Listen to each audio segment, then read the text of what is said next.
The world of business. It's never been more competitive, more challenging, more rewarding. Growth rates, interest rates, franchising, globalizing, staying private, going public, online, bottom line. The world of business. It's about having good ideas, good technology, and good information.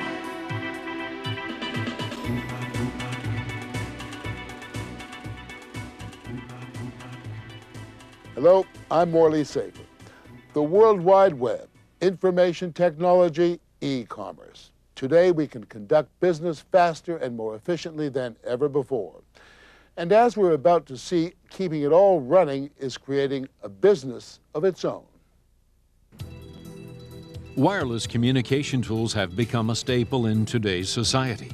In many cases, catching up with loved ones is exclusively done with the cell phone, and checking stock performances can be done in the palm of your hands. Never before has staying connected been more mobile. Your cell phone and other handheld wireless devices work on a system, a network, which is supported by antennas. Those antennas transmit signals and receive signals back from your handheld device. And in order to do that, those antennas have to be elevated.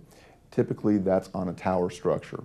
That tower structure represents the backbone or the infrastructure of the wireless communications industry, much like a highway is in terms of transportation.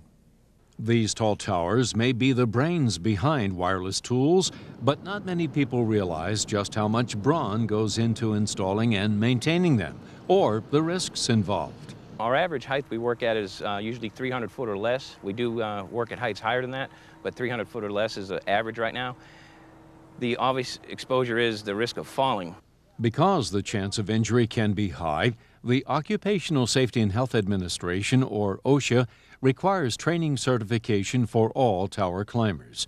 Ironically, such certification wasn't defined until recently. In an effort to help workers comply with the formalized standards, a tower consulting and training firm known as Comtrain has developed a two-day safety training course.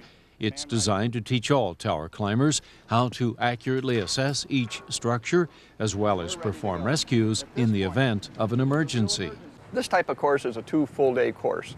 The first day is full classroom training, where we learn OSHA rules and regulations, how to assess environments, how to evaluate the equipment we're going to use. From there, they come back the second day and they have to pass a written test. After that, we muster out to a tower where we practice what we learned in the classroom of how to climb an environment, maintain 100% tie-off. And we also practice a rescue technique. In case a person, a man or a woman, gets injured on the tower, that we can get them down safely in a timely manner. If they don't pass either test, they don't climb, they go back to square one. It's definitely made the crew more efficient.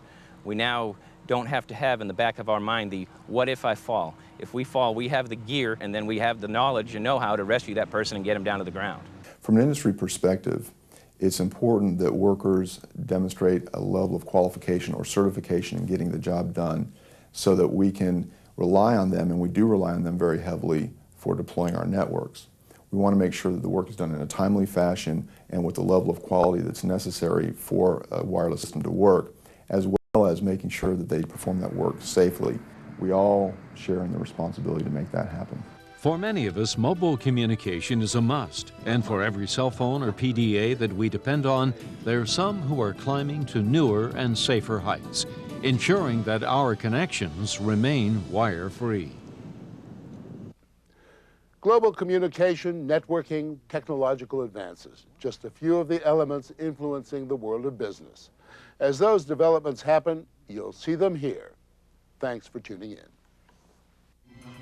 For more information, call American Business Review at 1-800-880-8485 or log on to WJMKTV.com.